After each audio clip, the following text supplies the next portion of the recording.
We gave them everything. Then the fire revealed who they really were. For 10 years, we opened our home to them. Every birthday, every Thanksgiving, every tear and triumph. But when we lost everything in a house fire, they couldn't spare one night, one couch, one room. So I did what they never expected. The night our house caught fire, the flames didn't just consume our walls, they exposed something much darker.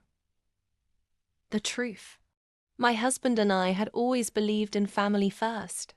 That's why his brother, his sister-in-law, and their 2 spoiled kids were welcome in our home, every single week. When they had nowhere to host dinners, we hosted. When they were broke, we fed them. When they argued, we patched things up in our living room. We never kept score, until the fire forced us to. The day after we lost everything, my husband called his brother, just to ask if we could stay a few nights until insurance came through. His reply, "Oh no, it's just not a good time. You know how picky the kids are. Plus, we just remodeled. We can't have clutter." Clutter. We were clutter to them. But instead of breaking down, I went quiet. Calculating. You see, the fire didn't burn my spirit. It forged it. And from those ashes, I lit a new flame. One that would torch their pride. I started small. I created a blog anonymously, Second Chances Chronicles.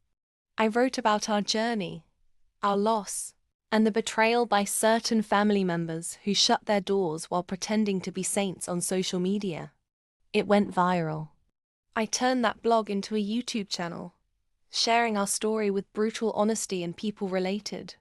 They shared their own betrayals, their own recoveries. Within a year, we had over 100,000 subscribers and partnerships rolling in. But the real revenge?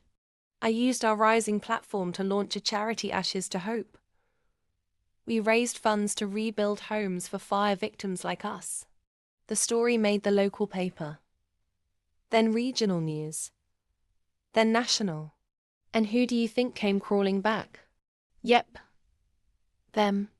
They called, emailed, DM'd us like we were long-lost heroes. Even offered to collaborate for exposure. And when that failed, they applied for a grant from our charity. Why? Because 2 months later, their home flooded during a freak winter storm. Their application denied. Not out of pettiness, but because the system checks if you've ever denied emergency help to a displaced family member. Oops. But the real twist, we did help them. Secretly. Through a fake donor name, we sent them the funds they needed anonymously. Why? Because I wanted them to wonder forever. Why would someone I discarded still help me? That question will haunt them longer than any denial ever could. If this story hit deep, if you've ever given your all and gotten nothing back, then this channel is for you. Hit that subscribe button, turn on notifications, and join the Cold Revenge family, where we turn pain into power and betrayal into bold, beautiful comebacks.